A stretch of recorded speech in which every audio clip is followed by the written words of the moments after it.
साठी लढा देण्यासाठी प्रेस कॉन्फरन्स आहे।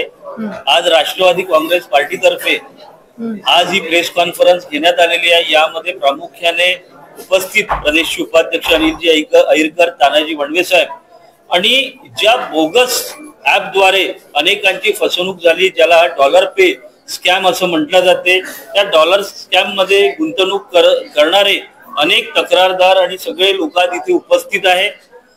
खरं तर ही जी बोगस ऍप तयार करून जे सगळे प्रकार घडले, ज्याच्यामध्ये 200 कोटीच्या वरती लोकांना गंडा घालण्यात आला, त्याला 7 ते 8 महिने उलटून गेलेले आहे। त्यानंतर हा तपास आर्थिक गुन्हे शाखेला देण्यात आला आणि आर्थिक गुन्हे शाखेला वारंवार भेटल्यानंतर सक्करदरा पोलीस स्टेशन मध्ये प्रथम खबरी अहवाल नोंदवण्यात आला। आज प्रथम खबरी अहवाल नोंदवल्यानंतर जे प्रमुख आरोपी, ज्याच्यामध्ये शुभम पाटील, त्यांची पत्नी आणि चव्हाण म्हणून कोणी आहे आणि इतर जे सूत्रधार लोक होते, त्या लोकांना प्रथम अहवालामध्ये दिल्यानंतरही आजपर्यंत त्यांना अटक झालेली नाही। आजपर्यंत जमा केलेल्या पैशाचं कुठलीही माहिती मिळाली नाही। आजपर्यंत त्यांचे कुठलेही खाते किंवा त्यांच्या बोगस संपत्त्या किंवा बेनामी संपत्त्या आजपर्यंत कुठेही गोठवण्यात आलेल्या नाही। अशा प्रकारे समजा वेळ जाईल तर हे जे तक्रारदाते आहे, हे जे गुंतवणूकदार लोक आहेत, ज्यांच्या कष्टाचा पैसा त्यांनी लाटलेला आहे, हा पैसा आपण कसा परत मिळू शकू? म्हणून पोलीस प्रशासनाने जागं व्हावं। त्यांनी लवकरात लवकर या रॅकेटचा पर्दाफाश करून आरोपींना लवकरात लवकर अटक करून पैसे कुठेतरी या लोकांना परत मिळू शकते का, या संदर्भात काम करावं, यासाठी पत्रकार परिषद राष्ट्रवादी काँग्रेस पार्टीतर्फे घेण्यात आलेली आहे। किती लोक होते आणि आकडा किती आहे हा गुंतवणूकदार? आताच आपल्याला तक्रारदार मेश्राम साहेबांनी सांगितलं की 7,000 ते 8,000 लोकांना यामध्ये गंडा घालण्यात आलेला आहे। कुणाचे 50,000 आहे, कुणाचे 4 लाख आहे, कुणाचे 10 लाख आहे, तर कुणाचे 15 लाख आहे। तर आपण आकडा किती मोठा आहे हे समजू शकतो। कुठलाही अधिकृत आकडा देणं शक्य होणार नाही।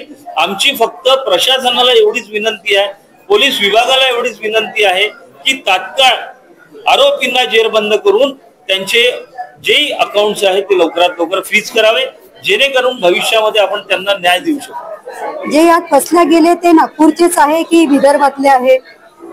सगळीकडचे लोक आज इथे आलेले आहे, गावगावचे लोक आलेले आहे। ह्या सगळा प्रकार विदर्भातच नाही, महाराष्ट्रात आणि इतर गोवा वगैरे जागी त्यांनी त्याच ऍपद्वारे केलेला आहे असं आता करण्यात येत आहे।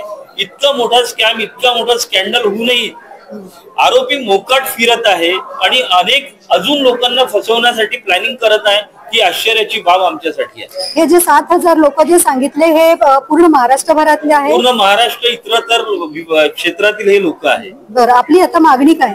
आमची मागणी हीच आहे की त्यांची संपत्ती लवकरात लवकर गोठवून त्यांनी घेतलेले पैसे कुठे आहे याचा तपास करून गुंतवणूकदारांना लवकरात लवकर न्याय मिळेल या पद्धतीने कार्यशैली राहावी। नागरिकांना जवळपास 200 करोड रुपयाचा मला अंदाज दिसतो आहे, जे मी बघतो आहे। त्यांची फसवणूक झालेली आहे। आता फसवणूक झाली, कशामुळे झाली, काय झाली, हा सर्व तपास जो आहे पोलीस डिपार्टमेंटला जेव्हा तक्रार केली गुन्हे शाखेने, आर्थिक गुन्हे शाखेला, तर त्यांनी त्यांच्यावर प्रेशर यावं का हा तपास त्यांनी योग्य प्रकारे जलद करावा, नाही तर मग तो पळून जातील हे। तर एवढीच आमची मागणी आहे। राष्ट्रवादी काँग्रेस पार्टी या सर्वांच्या पाठीशी भक्कमपणे उभी आहे और आम्ही हा लढा सरकारशी व यंत्रणेशी लढू। बरं, हे आर्थिक गुन्हे शाखा जी आहे अशाच प्रकारचे जे काही गुन्हे पुढे येत आहेत तर त्यात अशी दिरंगाई करतात हे तपास करण्यामध्ये, आपल्याला काय वाटतं? दिरंगाई करू नये याच करता आम्ही या ठिकाणी आलो, कारण की तुम्ही पत्रकार बंधू जोपर्यंत आवाज देणार नाही, जनतेमधून जाणार नहीं, त्यांच्या कानावरती जाईल, निश्चितच त्यांना मग काम करावं लागेल। गौरव विश्राव, मैं अभी डॉलर पे का भुक्तभोगी हूँ। करीब 6 लाख रुपया मेरा ये सिस्टम में डाला था, जिसमें से शायद 50,000 के आसपास मुझे रिफंड मिला, बाकी तो डूबा जैसा ही अभी। एक्चुअली ये जो सिस्टम के प्रमोटर थे शुभम पाटिल और विलास जोड़गे, इस टाइप से सिस्टम प्रमोट करते थे, इस प्रोफेशनल वे में सिस्टम प्रमोट करते थे। दूसरा, इसमें इन लोगों ने एक ब्लॉकचेन टेक्नोलॉजी का कॉन्सेप्ट डाल दिया था। अब ब्लॉकचेन क्या होता है, एक सिंपल भाषा में जनरली जो आईटी या फिर कंप्यूटर्स वाले हैं उन्हीं को समझेगा, लेकिन ये सादी भाषा में ब्लॉकचेन ऐसा होता है कि एक ऐसा फुल प्रूफ सिस्टम रहेगा जिसको कोई भी बंदा हैक या टेम्पर या एडिट या चेंज नहीं कर पाएगा। तो इन लोग का ऐसा बोलना और कहना था ये सिस्टम ब्लॉकचेन पे है, मतलब ये कि इसको कोई भी एडिटिंग कभी भी नेवर नेवर नेवर एवर नहीं कर पाएगा। दूसरी बात, ये लोग प्रमोशन के लिए अच्छे अच्छे प्रोफेशनल बंदे लाते थे। एक अगर आप जानते होंगे तो जागो ग्राहक जागो, काफी पहले गवर्नमेंट का कैंपेन चलता था कंज्यूमर अवेयरनेस के लिए, तो उस बॉडी का एक बंदा भी इसको प्रमोट करता था। जब इस लेवल का बंदा प्रमोट करेगा तो कोई भी आदमी उस पर यकीन कर लेगा। और एक और बात थी, क्या थी, आप कहीं भी अनसिक्योर प्लेटफॉर्म पे अगर पैसे डाल रहे हो या दे रहे हो तो उसमें आपको ऑथेंटिसिटी क्या लगेगी। ये लोग क्या शो करते थे कि आप सिस्टम में अगर 100 रुपए डाल रहे हैं तो 100 का 100 रुपए इंस्टेंट और लाइव डिस्ट्रीब्यूट हो जाता था। और ये मैंने भी सदा हमेशा देखा है, 50 रुपए जो डाल रहा है उसको इंस्टेंट लाइव रिटर्न आ जाता था, 25 रुपए उसके प्रमोटर को और बाकी का 25 रुपए नेटवर्किंग में बच जाता था। और ये जो इनकम होती थी कुछ रिडक्शन में से उसी का पैसा लोगों को डिस्ट्रीब्यूट करते भी थे। एक्चुअली वो सब सेट किया हुआ था कुछ समय के लिए। ये प्लान मतलब ऐसा था कि कोई भी प्रोफेशनल बंदा भी इनके ऊपर डाउट नहीं कर सकता था। और ये सारी चीजों से बचने के लिए इन लोगों ने ऐसा फुल प्रूफ प्लान बनाया था। एक वर्चुअल सारा मैडम खड़ी कर दी थी, क्योंकि इनको तो पता था हमको साल या 6 महीने में ये बम फोड़ना है, तो किस पे फोड़ें, वो एक मैडम इन्होंने खड़ी करके रखी थी ताकि हम ना फंसे। हालांकि पता चलना ही था जो आज पता चल गया है। तो यही मेरा बोलने का मकसद है कि लालच किस लालच हम जैसे लोगों का लालच था जो हम फंसे, और उन्होंने सिस्टम इतने अच्छे तरीके से बताया कि अच्छे खासे पढ़े लिखे प्रोफेशनल लोग भी फंस गए। तो पैसा मिले अच्छी बात है, ना मिले लेकिन ऐसे लोगों को तो जरूर पकड़ के सिस्टम ने आजीवन हँग कर देना चाहिए।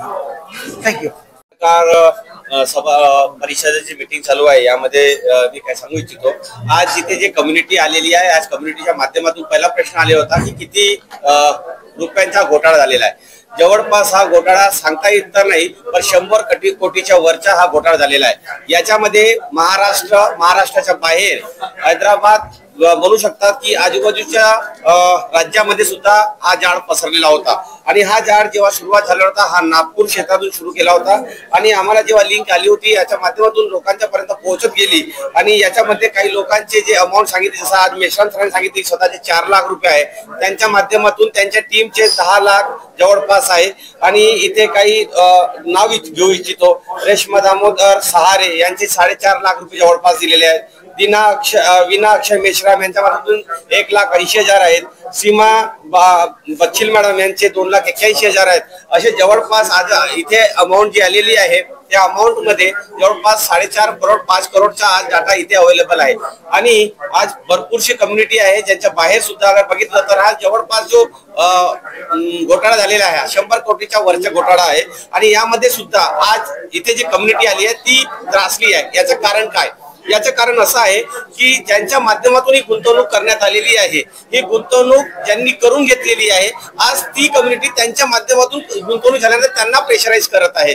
जसं की मी एक उदाहरण सांगू इच्छितो की मी गुंतवणूक केली आणि मी गुंतवणूक केल्यानंतर माझ्या माध्यमातून ज्या लोकांनी गुंतवणूक याच्यामध्ये केली होती ती कम्युनिटी आज मागासवर्गीय आणि छोट्या लेवलचे होते, ज्यांनी पैसा भांडे घासून किंवा रोजगार करून कुठून 2 पैसे कमवण्याच्या माध्यमातून दिले होते। आज ती जनता आम्हाला प्रेशर करते की सर आम्हाला आमचे पैसे कसे मिळतील आणि आम्हाला प्रेशराईज होत आहे। आम्ही पत्रकार आणि यांना पोलीस यांना हीच आम्ही विनंती करतो की हे जे गुन्हा झालेला आहे, आज डिजिटल करन्सीच्या नावाच्या मागे, आज क्रिप्टोच्या मागे आज मोठा घोटाळा होऊन आलेला आहे। याच्यातून बाहेर काढण्याचा प्रयत्न करावा आणि कम्युनिटीला हा पैसा वापस करण्यात यावा आणि पोलीस कारवाई करतच आहे, तर लवकरात लवकर त्यांना अटक करण्यात यावी हीच आमची विनंती आहे। आणि आज शिवणकर सरांच्या माध्यमातून आज ही प्रेस कॉन्फरन्स करण्यात आली आहे, एक विश्वास दिलेला आहे की आज कम्युनिटीचा जो लॉस झालेला आहे हा लॉस कव्हर करण्यात येईल।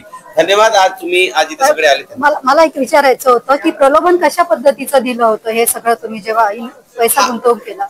हा जो एक प्लॅटफॉर्म आहे हा एक प्रेझेंटेशनच्या माध्यमातून तयार करण्यात आलेला होता। याच्यामध्ये सांगितण्यात आले होते की तुम्ही आज एवढे इन्व्हेस्टमेंट करता, जसा प्रश्न आला होता की बँकेत आपण पैसा ठेवतो तर आपल्याला 1.5%, 2%, 4% मिळतं, तर इथे सांगण्यात आलं होतं की तुम्ही हा पैसा अगर इथे इन्व्हेस्ट करता तर नॉन वर्किंग मध्ये तुम्हाला एवढा पर्सेंटेज मिळेल। म्हणजे तुम्ही अगर 10 लाख इन्व्हेस्ट करता तर तुम्हाला महिन्याचे 50,000 60,000 रुपये तुम्हाला रिटर्न येतील.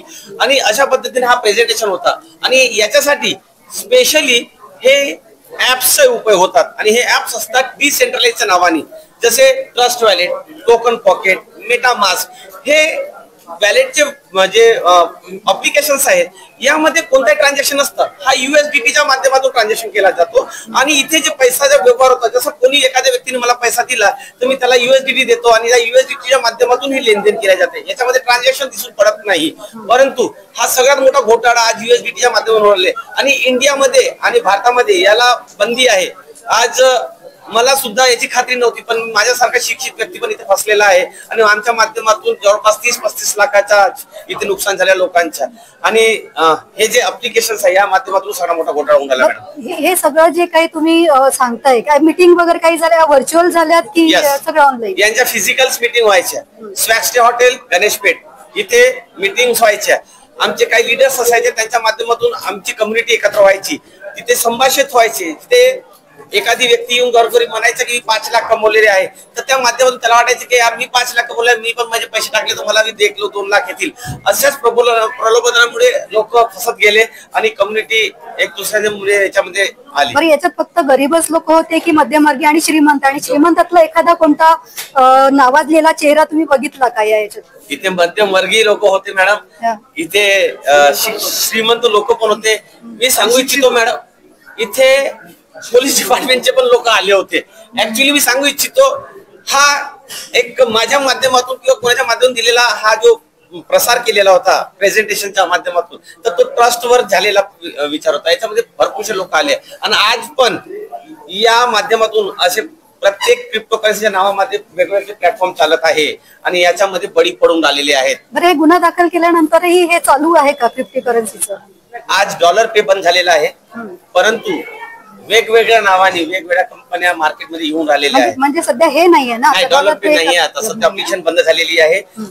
याचा एक लिंक असते सायबरवर, म्हणजे डाटा सर्व्हरवरती लिंक रन होत असते आणि तिथून सर्व्हरवरून जर ती लिंक बंद झाली तर अप्लिकेशन पूर्णपणे स्टॉप होऊन जातो. त्याचा शोध घेता येत नाही. परंतु मुख्य आरोपींचे नाव जे सरांनी सांगितले, शुभम पाटील आणि हे अविलास जोडगे, यांच्या माइंड त्यांनी बहुत चांगला प्लॅटफॉर्म तयार करून लोकांना फसवणूक करण्यात आली होती. आणि आज त्यानंतर पण ते थांबले नाही. आपला एक परिचय देऊन द्या सर. माझं नाव आहे नितेश वाडी बसमे. बाय प्रोफेशन सॉफ्टवेअर इंजिनियर आहे मी. मला आता सॉफ्टवेअर बद्दल तर नॉलेज होतच, पण मी माझे सांगत परिचय आहे, कारण मी पण या घटनेमध्ये मी पण फसलेलो आहे.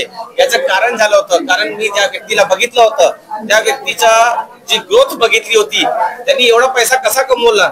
मी म्हटलं यार तो गाडी कसा घेऊन आलेला आहे. ऍक्च्युली त्याच प्रलोभनामुळे आमच्यासारखे लोक फसलेले आहेत.